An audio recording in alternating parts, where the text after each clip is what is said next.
കൂടി. അപ്പോൾ ഏറ്റവും ഷോക്കിംഗ് ആയിട്ട് വരുന്ന കാര്യം, സംസ്ഥാനത്തെ വിവിധയിടങ്ങളിൽ ഇപ്പോൾ കനത്ത മഴ തുടരുകയാണ്. കാസർഗോഡ് ചെറുവത്തൂരിൽ ദേശീയപാതയിൽ വെള്ളം കയറിയിട്ടുണ്ട്. കാസർഗോഡ് ഇടിമിന്നലേറ്റ് ഒരാൾ മരിച്ച ദിവസവുമാണിന്ന്. മടിക്കൈ ബംഗളം സ്വദേശി ബാലനാണ് മരിച്ചത്. കൊച്ചി ഇൻഫോ പാർക്കിൽ ശക്തമായ വെള്ളക്കെട്ട് രൂപപ്പെട്ടു. വാഹനങ്ങൾ വെള്ളത്തിനടിയിലായി. കാലടി മലയാറ്റൂർ റോഡിലെ കടകളിലും വെള്ളം കയറി. കോഴിക്കോട്ട് മലയോര മേഖലയിൽ വെള്ളം കയറിയിട്ടുണ്ട്. പല സ്ഥലങ്ങളിലും കോരിച്ചൊരിയുന്ന മഴ പെയ്യുകയാണ്. ഇടുക്കിയിലും കോട്ടയത്തും ശക്തമായ മഴ തുടരുന്നു. നമുക്കൊപ്പം നമ്മുടെ പ്രതിനിധികൾ ചേരുകയാണ്. അവരൊക്കെ മഴയിൽ കുതിർന്ന് നിൽക്കുകയാണ്. കൊച്ചിയിൽ നിന്ന് അശ്വിൻ പാലാഴി, ഇൻഫോ പാർക്കിനടുത്താണ് അശ്വിൻ പാലാഴി ഉള്ളത്. അതുപോലെ മഴ മുന്നറിയിപ്പിൻ്റെ കാലാവസ്ഥാ വിശേഷങ്ങളുമായി അലക്സ് റാം മുഹമ്മദ് തിരുവനന്തപുരത്ത് നിന്ന് ചേരും. അതുപോലെ ഇടപ്പള്ളിയിൽ എസ് ശ്രീകാന്ത് ഉണ്ട്. കൊച്ചിയിൽ വിനീത വി ജി, കളമശ്ശേരിയിൽ വിഷ്ണു സുരേഷ്, കോട്ടയത്ത് ടോബി ജോൺസൺ, കാസർഗോട്ട് അരുൺ പാറയ്ക്കൽ. മഴക്കെടുതിയും ഇടിമിന്നലേറ്റും മരണവും ഉണ്ടായ കാസർഗോട്ട് നിന്നാണ് അരുൺ പാറയ്ക്കൽ നമുക്കൊപ്പം ചേരുന്നത്. എല്ലാവരും നമുക്കൊപ്പം ചേരുകയാണ്. ആദ്യം അരുൺ പാറയ്ക്കലിലേക്ക് നമ്മൾ പോകുന്നു. അശ്വിൻ പാലാഴി നമുക്കൊപ്പം ചേരുന്നു. കൊച്ചിയിലെ പല സ്ഥലങ്ങളിലും റോഡിൽ വെള്ളം കയറിയെന്ന വാർത്തകൾ വരുന്നു. പ്രേക്ഷകർക്ക് ദൃശ്യത്തിൽ കാണുന്നത് പോലെ ഇതാണ് ഇപ്പോൾ കൊച്ചിയിലെ അവസ്ഥ. അശ്വിൻ, പറയൂ, എന്തൊക്കെയാണ് വിവരങ്ങൾ?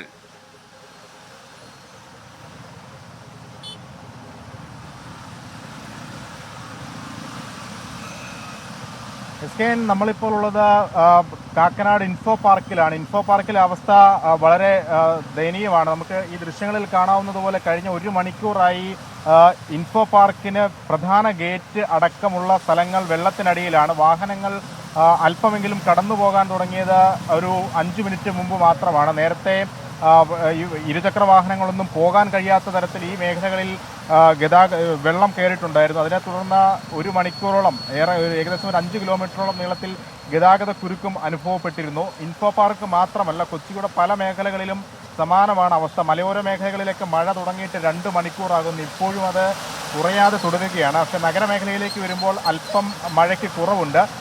ഇൻഫോ പാർക്കിൽ നമ്മൾ അല്പസമയം മുമ്പ് കാണിച്ചതുപോലെ ഇരുചക്ര വാഹന യാത്രക്കാർക്കും കാൽനട യാത്രക്കാർക്കുമാണ് ഏറെ ദുരിതം. നടക്കാനോ ഇരുചക്ര വാഹനങ്ങളുമായി പോകാനോ വഴിയില്ലാത്തൊരവസ്ഥയാണ് നിലവിലുള്ളത്. ഏകദേശം ഒരു 50ഓളം ഇരുചക്ര വാഹനങ്ങൾ തകരാറിലായിട്ടുണ്ട്. അവരുടെ പ്രതികരണമടക്കം നമ്മൾ ലഭ്യമാക്കിയതാണ്. എന്തായാലും അവർ വാഹനങ്ങളുമായി ഇവിടെ നിന്ന് വാഹനങ്ങൾ ഉന്തിക്കൊണ്ടാണ് ഇൻഫോ പാർക്കിൽ നിന്നും വീടുകളിലേക്ക് പോയത്. എന്തായാലും വളരെ ദയനീയമാണ് കൊച്ചിയിലെ മഴയുടെ അവസ്ഥ എന്നുള്ളതാണ് ഏറ്റവും പ്രധാനപ്പെട്ട കാര്യം. ഈ മഴ തുടങ്ങിക്കഴിഞ്ഞ 3-4 ദിവസമായി മഴയുണ്ട്. അശ്വിൻ പാലാഴിയാണ് കൊച്ചിയിൽ നിന്ന് വിവരങ്ങൾ നൽകിയത്. ഇൻഫോ പാർക്കിന് സമീപം വെള്ളക്കെട്ടുണ്ടായി. വാഹനങ്ങൾ പോകാൻ വളരെ ബുദ്ധിമുട്ടായിരുന്നു. ഇപ്പോൾ കൊച്ചിയിൽ കളമശ്ശേരിയിൽ നല്ല മഴ പെയ്യുന്നുവെന്നാണ് ഞങ്ങളുടെ പ്രതിനിധി വിഷ്ണു സുരേഷ് അറിയിക്കുന്നത്. കളമശ്ശേരിയിൽ നിന്ന് വിഷ്ണു സുരേഷ് തത്സമയം ചേരുന്നു. പറയൂ Vishnu Suresh. Good evening to all of you. മഴയിൽ കുതിർന്ന് നിൽക്കുകയാണെന്ന് എനിക്കറിയാം. കുടയൊക്കെ പിടിച്ചോളൂ, മഴയിൽ നിന്ന് സംരക്ഷണം തേടിക്കോളൂ. കളമശ്ശേരിയിലും ശക്തമായ മഴ തന്നെയാണ്. കളമശ്ശേരി, ഏലൂർ ഭാഗങ്ങളിലാണ് ഈ മഴ രൂക്ഷമായുള്ളത്. പ്രധാനമായും വെള്ളക്കെട്ട് രൂപപ്പെട്ടിരിക്കുന്നു. ഈ ദൃശ്യങ്ങളിൽ കാണുന്നത് കളമശ്ശേരി പാലത്തിന് സമീപം ഉള്ള ദൃശ്യങ്ങളാണ്. ഇവിടെ ഈ പാലത്തിനടിയിൽ പൂർണ്ണമായും വെള്ളക്കെട്ട് രൂപപ്പെട്ടിരിക്കുന്നു. വാഹനങ്ങൾക്ക് പോകുന്നതിന്, ഇരുചക്ര വാഹനങ്ങൾക്കും അതോടൊപ്പം മറ്റു വാഹനങ്ങൾക്ക് പോകുന്ന വലിയ പ്രതിസന്ധിയുണ്ട്. ഏത് ഘട്ടത്തിലാണ് അപകടം പതിയിരിക്കുന്നത് എന്നറിയാത്തൊരു സാഹചര്യമുണ്ട്. പലതവണ ഇത് അധികൃതരുടെ ശ്രദ്ധയിൽപ്പെടുത്തിയതാണ് ഈ മഴ ഉണ്ടാകുമ്പോൾ ഈ പ്രദേശത്ത് ഉണ്ടാകുന്ന വെള്ളക്കെട്ടിനെ കുറിച്ച്. പക്ഷേ ഒരു തരത്തിലുള്ള ഇടപെടലും ഉണ്ടാകുന്നില്ല എന്നാണ് ഈ ദൃശ്യങ്ങൾ വീണ്ടും വീണ്ടും സൂചിപ്പിക്കുന്നത്. ഏലൂർ മേഖലകളിലും ശക്തമായ വെള്ളക്കെട്ട് രൂപപ്പെട്ടിട്ടുണ്ട്. പെരിയാറിന് തീരത്ത് താമസിക്കുന്ന ആളുകൾ ജാഗ്രത പുലർത്തണമെന്ന് ഈ ഘട്ടത്തിൽ പറയുന്നു. അത്തരത്തിൽ എല്ലാവരും മുൻകരുതൽ പാലിക്കണം. ഒരു തരത്തിലുള്ള അതിസാഹസികതയ്ക്കും മുതിരരുത്. മഴ ശക്തമാണ്. പ്രത്യേകിച്ച് ഈ പുറത്തേക്ക് ഇറങ്ങുന്ന ആളുകളെല്ലാം കൃത്യമായി ഈ ജാഗ്രതാ നിർദ്ദേശങ്ങളൊക്കെ പാലിക്കണം. വീടുകളിലും പലയിടങ്ങളിലും വെള്ളം കയറിയിട്ടുണ്ട് എന്നാണ് ലഭിക്കുന്ന വിവരം. പ്രധാനമായും ഈ മലയോര മേഖലകളിലാണ് അത്തരം പ്രതിസന്ധികൾ നിലനിൽക്കുന്നത്. ടൗണിലേക്ക് എത്തുമ്പോൾ KSRTC ഉൾപ്പെടെയുള്ള പ്രദേശത്തും വെള്ളക്കെട്ട് രൂപപ്പെട്ടിട്ടുണ്ട്. പക്ഷേ വെള്ളം എത്രയും പെട്ടെന്ന് ഇറങ്ങിപ്പോകും എന്നുള്ളതും നമ്മൾ പ്രതീക്ഷിക്കുന്നുണ്ട്. കാരണം നേരത്തെ ഈ പ്രദേശത്ത് ശക്തമായ വെള്ളമുണ്ടായിരുന്നു. കാറുകൾക്കും അതോടൊപ്പം ഈ 2 വീലർക്ക് പോകുന്നതിന് വലിയ ബുദ്ധിമുട്ടുണ്ടായി. പക്ഷേ നിലവിൽ ആ വെള്ളം ഇറങ്ങിയത് കൊണ്ട് ഇത്തരത്തിൽ ഇതുവഴിയുള്ള യാത്ര സുഗമമായിട്ടുണ്ട്. വാഹനങ്ങൾക്ക് പോകാൻ പറ്റുന്നുണ്ട്. പക്ഷേ ഈ റോഡുകളിൽ പലയിടങ്ങളിലും കുഴിയുണ്ട്. ഈ വെള്ളം മൂടിക്കിടക്കുന്നത് അത്തരത്തിലുള്ള അപകടങ്ങൾക്ക് സാധ്യതയുണ്ട്. അപ്പോൾ എല്ലാവരും കൃത്യമായി ജാഗ്രത പുലർത്തണം, അല്ലെങ്കിൽ വലിയ അപകടങ്ങളിലേക്ക് വഴിവെക്കും. മഴ വരും മണിക്കൂറിലും തുടരും എന്ന് തന്നെയാണ്. വിഷ്ണു സുരേഷ്, കൂടുതൽ മഴ കൊള്ളാതെ താങ്കൾ സേഫായി നിൽക്കുക, താങ്കളും ജാഗ്രത പാലിക്കുക. ഇപ്പോൾ പ്രിയപ്പെട്ട പ്രേക്ഷകരോട് തുറന്നു പറഞ്ഞാൽ, ഞാൻ വൈകുന്നേരം ഇരുന്ന് ചെറിയൊരു മെയിലൊക്കെ ടൈപ്പ് ചെയ്തുകൊണ്ടിരിക്കുന്ന സമയത്ത് ഒരു ഇടി വെട്ടി, ഒരു 1.5 ഇടിയായിരുന്നു കേട്ടോ. അപ്പോൾ എല്ലാവിധമായ ജാഗ്രതകളും നിങ്ങൾ പാലിക്കണം. ഇപ്പോൾ ബൈക്കിലൊക്കെ പോകുമ്പോഴും കാറിൽ പോകുമ്പോഴും ഈ ഇടിയൊക്കെ ശരിക്കും വെട്ടുന്നത് കൊണ്ട് നിങ്ങൾ മൊബൈൽ ഫോണിൽ സംസാരിക്കുക, അങ്ങനെയുള്ള അക്രമങ്ങളൊന്നും കാണിച്ചു കളയരുത്. കൊച്ചിയിലെ കലൂരിൽ നിന്ന് വിനീത വി ജി കൂടി നമുക്കൊപ്പം ചേരുന്നു. കൊച്ചിയുടെ പല ഭാഗങ്ങളിലും വെള്ളക്കെട്ട് രൂപപ്പെട്ട് കഴിഞ്ഞു. വിനീത, ഈ കലൂരിലെ അവസ്ഥ എന്താണ് ഇപ്പോൾ? SKN കലൂരിലും മഴ ശക്തമായി തന്നെ പെയ്യുകയാണ്. ഞാനിപ്പോൾ നിൽക്കുന്ന ആ ഭാഗത്ത് ശക്തമായിട്ടുള്ള വെള്ളക്കെട്ട് കൂടി ഉണ്ട്. അതിന്റെ ഇരുവശത്തും സമാന രീതിയിലുള്ള വെള്ളക്കെട്ടാണ് നമുക്ക് കാണാൻ കഴിയുന്നത് പോലെ തന്നെ. ഈ വാഹനങ്ങളൊക്കെ മെയിൻ റോഡാണ്, നഗരപ്രധാനമുള്ള റോഡാണ്. അതുകൊണ്ട് തന്നെ ഈ വൈകിട്ടൊക്കെ ഈ ജോലിയൊക്കെ കഴിഞ്ഞു പോകുന്ന ആളുകളൊക്കെയാണ് ഈ മേഖലയിൽ കൂടുതലായി ഉള്ളത്. നമുക്ക് ആ ദൃശ്യങ്ങൾ കാണാൻ കഴിയുന്നത് പോലെ വലിയ രീതിയിലുള്ള വെള്ളക്കെട്ടാണ് രൂക്ഷമായിരിക്കുന്നു. ഈ മേഖലയിൽ വാഹനങ്ങൾക്കൊക്കെ കടന്നു വരാനൊക്കെ വലിയ രീതിയിൽ ബുദ്ധിമുട്ടുണ്ട്. ഈ രണ്ട് ഭാഗത്തും ഈ റോഡിന്റെ രണ്ട് വശത്തുമായിട്ടാണ് ഇങ്ങനെ വെള്ളക്കെട്ട് രൂപപ്പെട്ടിരിക്കുന്നത്. എറണാകുളം ജില്ലയെ സംബന്ധിച്ചിടത്തോളം ആദ്യഘട്ടത്തിൽ ഇന്ന് ഓറഞ്ച് അലേർട്ടാണ് മുന്നറിയിപ്പുണ്ടായിരുന്നതെങ്കിൽ വൈകിട്ടോടുകൂടി അത് റെഡ് അലേർട്ടിലേക്ക് മാറിയിരിക്കുന്നു. 25-ാം തീയതി വരെ എറണാകുളം ജില്ലയിൽ മഴ മുന്നറിയിപ്പുണ്ട്. ഇന്ന് റെഡ് അലേർട്ടാണ്, നാളെ ഓറഞ്ച് അലേർട്ടാണ്. അതിനുശേഷം 2 ദിവസങ്ങളിലായി യെല്ലോ അലേർട്ടുണ്ട്. മലയോര മേഖലകളിൽ താമസിക്കുന്നവർ അതീവ ജാഗ്രത പാലിക്കണമെന്നുള്ളത് തന്നെയാണ് നിർദ്ദേശം. ഒപ്പം തന്നെ തീരദേശ മേഖലകളിൽ താമസിക്കുന്നവർ ജാഗ്രത പാലിക്കണം. ഈ മത്സ്യത്തൊഴിലാളികളും മറ്റും കടലിലേക്ക് ഇറങ്ങുമ്പോൾ ജാഗ്രത വേണമെന്നും നിർദ്ദേശമുണ്ട്. പുഴയോരങ്ങളിലും ഈ പെരിയാറിന്റെ ഒക്കെ തീരത്ത് താമസിക്കുന്നവരും ജാഗ്രത പുലർത്തണമെന്നത് തന്നെയാണ് നിർദ്ദേശം. നേരത്തെ സൂചിപ്പിച്ചതുപോലെ ഈ മഴ ഇങ്ങനെ കൂടുതൽ ശക്തമാകാനുള്ള സാധ്യതയുണ്ട്. ഒപ്പം വെള്ളക്കെട്ട് രൂപപ്പെടാനുള്ള സാധ്യതയുണ്ട്. നഗരത്തിന്റെ പല മേഖലകളിലും സമാനമായിട്ടുള്ള രീതിയിൽ വെള്ളക്കെട്ട് രൂപപ്പെട്ടിട്ടുണ്ട്. അതുകൊണ്ട് തന്നെ ഈ പുഴയിലേക്കും മറ്റും മത്സ്യബന്ധനത്തിനായോ അല്ലെങ്കിൽ കുളിക്കാനൊക്കെ ഇറങ്ങുന്നവർ ഇന്ന് അങ്ങനെ ഇറങ്ങരുത് എന്നുള്ളത് തന്നെയാണ് നമുക്ക് പറയേണ്ടത്. ഒപ്പം തന്നെ ഈ ദിവസങ്ങളിൽ, അതായത് നാളെയും മറ്റന്നാളും ഒക്കെ നഗരത്തിലൊക്കെ ഇറങ്ങുമ്പോൾ കൊട കൂടി കയ്യിൽ കരുതണമെന്ന് കൂടി പറയേണ്ടി വരും. കാരണം ശക്തമായിട്ടുള്ള മഴയ്ക്ക് സാധ്യതയുണ്ടെന്നാണ് കാലാവസ്ഥാ നിരീക്ഷണ കേന്ദ്രത്തിൽ നിന്നും ലഭ്യമായിരിക്കുന്ന വിവരം. നമുക്കിപ്പോൾ ആ ദൃശ്യങ്ങൾ കാണാൻ കഴിയുന്നത് പോലെ തന്നെ ആ ഇരുചക്ര വാഹനമൊക്കെ വരാൻ വലിയ രീതിയിൽ ബുദ്ധിമുട്ടുണ്ട്. കാരണം അത്തരത്തേക്ക് വെള്ളക്കെട്ട് രൂക്ഷമായിക്കൊണ്ടേ ഇരിക്കുകയാണ്. ഇന്ന് ഈ പല മേഖലകളിലും, നമുക്കിപ്പോൾ നിൽക്കുന്ന ഈ കലൂരിലുള്ള പല മേഖലകളിലും സമാനമായിട്ടുള്ള വെള്ളക്കെട്ടുണ്ട്. മഴയ്ക്ക് അല്പം ആശ്വാസം ഉണ്ടാകുമ്പോൾ ഒരുപക്ഷെ ഈ വെള്ളക്കെട്ട് മാറും എന്നാണ് നമുക്ക് ആളുകളൊക്കെ പറയുന്നത്. പക്ഷെ എങ്കിൽ പോലും മഴ കൂടുതൽ കനക്കുമ്പോൾ അത് രൂക്ഷമായിട്ടുള്ള വെള്ളക്കെട്ടിലേക്ക് പോകുന്നത് ഉൾപ്പെടെയുള്ള ആശങ്കയും നിലവിലുണ്ട്. വിനീത വി ജിയാണ് കലൂരിൽ നിന്ന് വിവരങ്ങൾ നൽകിയത്. കൊച്ചി നഗരത്തിന്റെ വിവിധ പ്രദേശങ്ങളിൽ വെള്ളക്കെട്ടും നല്ല മഴയും അനുഭവപ്പെടുകയാണ്. ഇടപ്പള്ളിയിലുണ്ട് നമ്മുടെ പ്രതിനിധി ശ്രീകാന്ത് കൂടി നമുക്കൊപ്പം ചേരുന്നു. ശ്രീകാന്ത്, ഇടപ്പള്ളിയുടെ അവസ്ഥ എങ്ങനെയാണ്?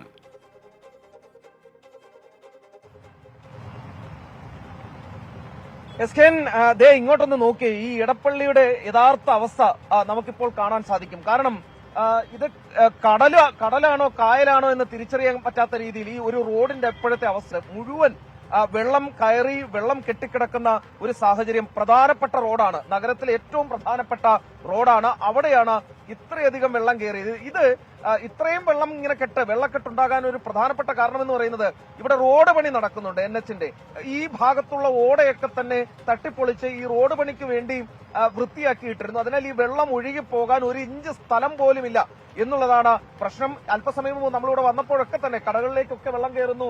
അതോടൊപ്പം തന്നെ ആളുകൾ, ഇരുചക്ര വാഹന യാത്രികർ ഈ വെള്ളക്കെട്ടിലൂടെ വാഹനം കൊണ്ടുപോകാൻ നന്നേ ബുദ്ധിമുട്ടുന്നു.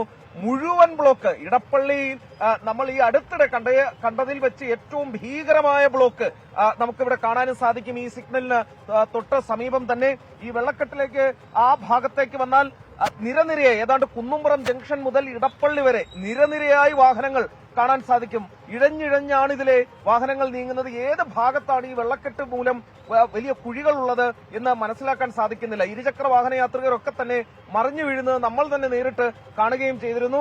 വല്ലാത്ത സാഹചര്യമാണ് ഇടപ്പള്ളിയിലുള്ളത്.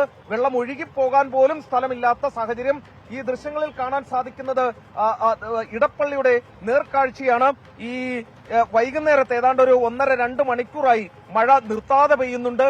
ഇവിടെ നിർത്തിവെച്ചിരുന്ന റോഡ് സൈഡിലൊക്കെ വെച്ചിരുന്ന വാഹനങ്ങളൊക്കെ തന്നെ, ഇരുചക്ര വാഹനങ്ങളൊക്കെ തന്നെ വെള്ളത്തിൽ മുങ്ങുന്ന സാഹചര്യവും ഉണ്ടായി. ഈ വെള്ളക്കെട്ട് അത് ഈ മേഖലയിൽ, കൊച്ചി നഗരത്തിൽ പല മേഖലയിൽ എന്ന പോലെ ഇടപ്പള്ളിയിലും ശക്തമായി തന്നെയുണ്ട്. കലൂരിലും നേരത്തെ വിനീത വി ജി പറഞ്ഞു, KSRTC സ്റ്റാൻഡ് പൂർണ്ണമായും വെള്ളം കയറി തുടങ്ങിയിരിക്കുന്നു. നോർത്ത് ഭാഗത്ത് വെള്ളം കയറിയിട്ടുണ്ട്. അങ്ങനെ നഗരത്തിൽ വിവിധയിടങ്ങളിൽ വെള്ളം കയറുന്നു. ഏറ്റവും രൂക്ഷമായി അനുഭവപ്പെടുന്നത് നഗരത്തിൽ ഇടപ്പള്ളിയിലാണ്. അത് ഈ റോഡ് പണി കൂടിയാണ് ഇവിടുത്തെ പ്രധാന പ്രശ്നം. Thank you Srikanth. Shajid KC പറയുന്നു, വിനീത വിജിയുടെ ഏറ്റവും മുന്നിൽ തന്നെ നിന്നുകൊണ്ട് ഞാൻ ഈ ലൈവ് കാണുകയാണ്. ലൈവിന്റെ മുന്നിൽ കയറി നിന്നോ? തടസ്സപ്പെടുത്തിയില്ല എന്ന് ഞാൻ വിശ്വസിക്കുന്നു. ഷാജിത്ത് എന്തായാലും കണ്ടല്ലോ, സന്തോഷമായി. ഇനി ഈ നാളെയും മറ്റന്നാളും ഒക്കെ തന്നെ സ്ഥിതി ഇതേപോലെ തുടരും എന്ന കാലാവസ്ഥ മുന്നറിയിപ്പുണ്ടോ? വിശദാംശങ്ങളുമായി തിരുവനന്തപുരത്ത് നിന്ന് അലക്സ് റാം മുഹമ്മദ് തത്സമയം ചേരുന്നു. അലക്സ് റാം, എന്തൊക്കെയാണ് കാലാവസ്ഥ updates? SKN good evening. SKN നാളെയും മറ്റന്നാളും കടക്കുന്നതിന് മുമ്പ് ഇന്ന് രാത്രി കൂടി ബാക്കിയുണ്ടെന്നുള്ളതാണ് പ്രധാനം. അതായത് ഇന്ന് രാത്രി മലയോര മേഖലയിലടക്കം കനത്ത മഴയ്ക്ക് സാധ്യത, അതിതീവ്ര മഴ തുടരുമെന്നാണ് കേന്ദ്ര കാലാവസ്ഥാ വകുപ്പിന്റെ മുന്നറിയിപ്പ്. നേരത്തെ റെഡ് അലേർട്ട് നൽകിയിരുന്നത് 2 ജില്ലകളിലായിരുന്നെങ്കിൽ അത് 5 ജില്ലകളിലേക്ക് ഉയർത്തുന്നു എന്നുള്ളതാണ് ഏറ്റവും പ്രധാനപ്പെട്ട കാര്യം. അതായത് അതിതീവ്ര മഴയ്ക്കുള്ള സാധ്യത ഇന്നു തന്നെ പല ജില്ലകളിലും ഉണ്ട് എന്നാണ് കേന്ദ്ര കാലാവസ്ഥാ വകുപ്പ് അറിയിക്കുന്നത്. പത്തനംതിട്ട, ആലപ്പുഴ, കോട്ടയം, എറണാകുളം, ഇടുക്കി ജില്ലകളിലാണ് റെഡ് അലേർട്ട് പ്രഖ്യാപിച്ചിരിക്കുന്നത്. മലയോര മേഖലയിൽ കനത്തു പെയ്യും മഴ എന്നുള്ളതാണ്. അത് രാത്രി കനത്തു തന്നെ മഴ പെയ്യാൻ സാധ്യതയുണ്ടെന്നാണ് പ്രവചനം. തിരുവനന്തപുരം, കൊല്ലം, തൃശൂർ, പാലക്കാട്, മലപ്പുറം, കോഴിക്കോട്, വയനാട് ജില്ലകളിൽ ഇന്ന് ഓറഞ്ച് അലർട്ട്, അതായത് അതിശക്തമായ മഴയ്ക്കുള്ള സാധ്യത ആ ജില്ലകളിൽ പ്രവചിച്ചിട്ടുണ്ട്. കണ്ണൂർ, കാസർഗോഡ് ജില്ലകളിൽ യെല്ലോ മുന്നറിയിപ്പും നൽകിയിട്ടുണ്ട് എന്നുള്ളതാണ് ഏറ്റവും പ്രധാനം. ഞാൻ നേരത്തെ സൂചിപ്പിച്ചതുപോലെ കാലാവസ്ഥാ നിരീക്ഷണ കേന്ദ്രവും ദുരന്ത നിവാരണ അതോറിറ്റിയും കാലാവസ്ഥാ വിദഗ്ധരും അറിയിക്കുന്നത് രാത്രിയും പല മേഖലയിലും മഴ ശക്തമായി ലഭിക്കാനുള്ള സാധ്യതയാണ് എന്നുള്ളതാണ്. മഴയ്ക്കൊപ്പം ശക്തമായ കാറ്റിനും ഇടിമിന്നലിനും കൂടി സാധ്യതയുണ്ട്. പൊതുജനങ്ങളും സർക്കാർ സംവിധാനങ്ങളും ജാഗ്രത പാലിക്കേണ്ടതുണ്ട് എന്നുള്ളതാണ് ഏറ്റവും പ്രധാനപ്പെട്ട കാര്യം. ഇന്നും നാളെയും കൂടി സംസ്ഥാനത്ത് അതിശക്തമായ മഴ തുടരും എന്നാണ് കേന്ദ്ര കാലാവസ്ഥാ വകുപ്പ് അറിയിക്കുന്നത്.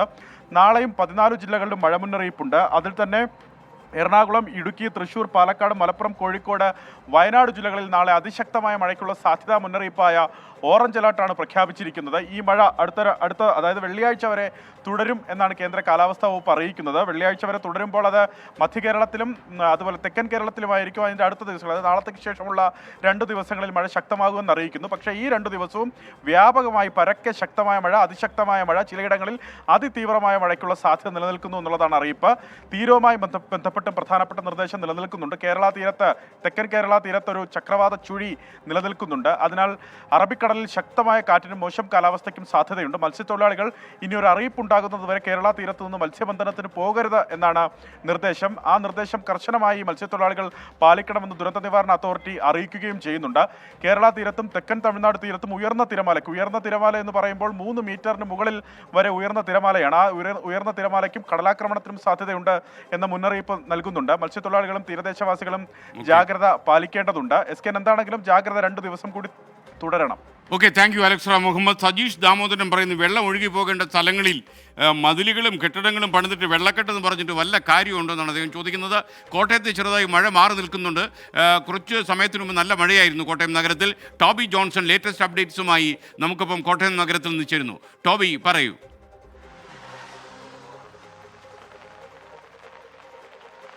SKN കോട്ടയത്തും അതിശക്തമായിട്ടുള്ള മഴയാണ്. നമുക്കറിയാം കഴിഞ്ഞ 3 ദിവസങ്ങളിൽ 19, 20, 21 ദിവസങ്ങളിൽ റെഡ് അലർട്ട് ഉണ്ടായിരുന്നു. അപ്പോഴും മഴ മാറി നിൽക്കുന്ന പല സ്ഥലങ്ങളിലും ഇടവിട്ടുള്ള മഴയാണ് ലഭിച്ചിരുന്നത്. എന്നാൽ ഇന്ന് ഉച്ചയ്ക്ക് ശേഷം കാര്യങ്ങൾ ആകപ്പാടെ മാറി മറിയുന്ന ഒരു കാഴ്ചയാണ് കാണാൻ സാധിച്ചത്. മലയോര മേഖലയിൽ ഒപ്പം തന്നെ താഴ്ന്ന പ്രദേശങ്ങളിലും പടിഞ്ഞാറൻ മേഖലയിലും എല്ലാം അതിശക്തമായിട്ടുള്ള മഴ പെയ്യുന്ന ഒരു കാഴ്ചയാണ് നമുക്ക് കാണാൻ സാധിച്ചത്. കുമരകത്ത് 126 മില്ലിമീറ്റർ മഴ പെയ്തു എന്നുള്ളൊരു റിപ്പോർട്ട് കാലാവസ്ഥാ നിരീക്ഷണ കേന്ദ്രത്തിൻ്റെ ഭാഗത്തു നിന്നും വരുന്നുണ്ട്. അങ്ങനെ നോക്കുകയാണെങ്കിൽ ശക്തമായിട്ടുള്ള ഒരു മഴയിലേക്ക് തന്നെയാണ് കാര്യങ്ങൾ എത്തിയിരിക്കുന്നത്. റെഡ് അലർട്ട് ഇപ്പോൾ പ്രഖ്യാപിച്ചിട്ടുണ്ട്. താഴ്ന്ന പ്രദേശങ്ങളിൽ പല സ്ഥലങ്ങളിലും വെള്ളക്കെട്ട്, പല വഴികളിലും റോഡുകളിലും വെള്ളം കെട്ടി നിൽക്കുന്നതായിട്ട് റിപ്പോർട്ടുകൾ നമുക്ക് ലഭിക്കുന്നുണ്ട്. വാഹന തടസ്സം അതേ തുടർന്ന് ഉണ്ടായിട്ടുണ്ട് എന്നാണ് മനസ്സിലാക്കാൻ സാധിക്കുന്നത്. കോട്ടയം നഗരത്തിലൊപ്പം തന്നെ ഏറ്റുമാനൂർ, കടുത്തുരുത്തി പോലെയുള്ള പ്രദേശങ്ങളിലൊക്കെ വെള്ളക്കെട്ടുണ്ടായിട്ടുണ്ട്. കുമരകം അതുപോലെയുള്ള പ്രദേശങ്ങളിലെല്ലാം അതിശക്തമായിട്ടുള്ള മഴയാണ്. വൈകുന്നേരം ഒരു 3:30-ക്ക് ശേഷമാണ് ഈ മഴ പല സ്ഥലങ്ങളിലും ശക്തമായി പെയ്തു തുടങ്ങിയത്. കഴിഞ്ഞ ദിവസങ്ങളിൽ മലയോര മേഖലയിലായിരുന്നു മഴയുണ്ടായിരുന്നത്. എന്നാൽ അതിൽ നിന്നും വ്യത്യസ്തമായി ജില്ലയുടെ വിവിധ മേഖലകളിൽ, എല്ലാ മേഖലകളിൽ തന്നെ ശക്തമായിട്ട് മഴ പെയ്യുന്നൊരു സാഹചര്യമാണ് നിലവിലുള്ളത്. നേരത്തെ തന്നെ മുന്നറിയിപ്പുകൾ നൽകിയിട്ടുണ്ട്. ഖനന പ്രക്രിയകളെല്ലാം തന്നെ നിർത്തിവെക്കാൻ കഴിഞ്ഞ തവണ റെഡ് അലേർട്ട് പ്രഖ്യാപിച്ചപ്പോൾ തന്നെ ജില്ലാ കളക്ടർ ഉത്തരവിറക്കിയിരുന്നു. അത് ഇപ്പോഴും നിലനിൽക്കുന്നുണ്ട്. അതുപോലെ തന്നെ മീനച്ചിലാറിൻ്റെ കരകളിലുള്ളവരൊക്കെ സൂക്ഷിക്കണമെന്ന് പറഞ്ഞിട്ടുണ്ട്, ജാഗ്രതാ നിർദ്ദേശം നൽകിയിട്ടുണ്ട്. ഒപ്പം തന്നെ ചിലയിടം മണ്ണിടിയാനുള്ള സാധ്യതയുണ്ട്. നമുക്കറിയാവുന്നതുപോലെ കഴിഞ്ഞ ഒരാഴ്ചയായിട്ട് ഒറ്റപ്പെട്ട മഴ മലയോര മേഖലയിൽ ലഭിക്കുന്നുണ്ട്. അതുകൊണ്ട് തന്നെ മണ്ണിടിച്ചിലിനും അതുപോലെ തന്നെ മഴവെള്ളപ്പാച്ചിലിനും ഒക്കെയുള്ള സാധ്യതകൾ നിലനിൽക്കുന്നുണ്ട്. ഉരുൾപൊട്ടലിനുള്ള സാധ്യതകളുണ്ട്. അതുകൊണ്ട് തന്നെ മുൻകരുതലുകൾ എടുക്കണം, ജാഗ്രതാ നിർദ്ദേശം എടുക്കണമെന്ന് പറഞ്ഞിട്ടുണ്ട്. ഇതിനോടകം തന്നെ കൺട്രോൾ റൂമുകൾ താലൂക്കുകൾ കേന്ദ്രീകരിച്ച് ആരംഭിച്ചിട്ടുണ്ട്. അങ്ങനെ മുൻകരുതലുകളെല്ലാം എടുത്തിട്ടുണ്ട്. എന്തായാലും ശക്തമായിട്ടുള്ള മഴയാണ് ഇന്ന് ജില്ലയുടെ മിക്ക മേഖലകളിൽ ലഭിച്ചത്. അത് താങ്ക് യു ടോബി ജോൺസൺ. ഇനി കാസർഗോഡ് ജില്ലയിൽ ഇടിമിന്നലിൽ ഇന്ന് വ്യാപകമായ നാശനഷ്ടം ഉണ്ടായിട്ടുണ്ട്. പെരുമ്പട്ടയിൽ രണ്ട് വീടുകളിലെ ഇലക്ട്രിക് ഉപകരണങ്ങൾ തകർന്നുപോയി എന്ന് വാർത്ത വരുന്നു. ചില കെടുതികൾ അവിടെ നിന്ന് റിപ്പോർട്ട് ചെയ്യപ്പെടുന്നുണ്ട്. കാസർഗോഡ് നിന്ന് അരുൺ പാറയ്ക്കൽ കൂടി തത്സമയം ചേരുകയാണ്. അരുൺ, എന്താണ് ലേറ്റസ്റ്റ് അപ്ഡേറ്റ്സ് കാസർഗോഡ് നിന്ന്? ഇന്ന് കനത്ത മഴയായിരുന്നു ഇന്ന് വൈകുന്നേരത്തോടുകൂടി കാസർഗോഡ് ജില്ലയിലെ പല ഭാഗങ്ങളിലും ലഭിച്ചത്. മഴക്കെടുതിയോടെ തന്നെ ഇടിമിന്നലാണ് വ്യാപകമായ നാശനഷ്ടങ്ങൾ കാസർഗോഡ് ജില്ലയിൽ ഉണ്ടാക്കിയത്. കാസർഗോഡ് മടിക്കൈ ബംഗളം സ്വദേശി ബാലൻ വീടിനടുത്തുള്ള പറമ്പിൽ വെച്ച് ഇടിമിന്നലേറ്റ് മരിച്ചു. അപകടം നടന്ന ഉടൻ തന്നെ കാഞ്ഞങ്ങാട് ജില്ലാ ആശുപത്രിയിലേക്ക് ഇദ്ദേഹത്തെ എത്തിക്കാൻ ശ്രമിച്ചെങ്കിലും ആശുപത്രിയിലേക്കുള്ള യാത്രാമധ്യേ മരിക്കുകയായിരുന്നു.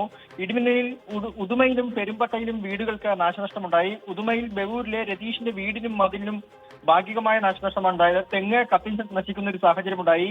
പെരുമ്പട്ട മുള്ളിക്കാട് രണ്ട് വീടുകളിലെ ഇലക്ട്രിക് ഉപകരണങ്ങൾ പൂർണ്ണമായും ഇടിമിന്നലിൽ തകർന്നു. മുള്ളിക്കാട് സ്വദേശി സലാമിന്റെ വീട്ടിലെ വാഷിംഗ് മെഷീൻ, ഫ്രിഡ്ജ് ഉൾപ്പെടെയുള്ള ഉപകരണങ്ങളും വീട്ടിലെ വൈദ്യുത സംവിധാനവും പൂർണ്ണമായും നശിച്ചു. മുള്ളിക്കാട് നാസറിന്റെ പറമ്പിലെ കുഴൽ കിണറിലെ മോട്ടോർ ഇടിമിന്നലിൽ തകർന്നു. കിണറിലെ പൈപ്പുകൾ വൻ ശബ്ദത്തോടെ പൊട്ടിത്തെറിക്കുകയായിരുന്നു. ശക്തമായ മഴയിൽ ദേശീയപാത 66 വെള്ളം കയറി എന്നുള്ളതാണ്. ചെറുവത്തൂർ ഭാഗത്താണ് വെള്ളം കയറിയത്. നീലേശ്വരം കോട്ടപ്പുറത്ത് മരം കടപുഴകി വീഴുന്ന ഒരു സാഹചര്യമുണ്ടായി. വൈകിട്ട് 5 മണിയോടെയായിരുന്നു ഈ മരണത്.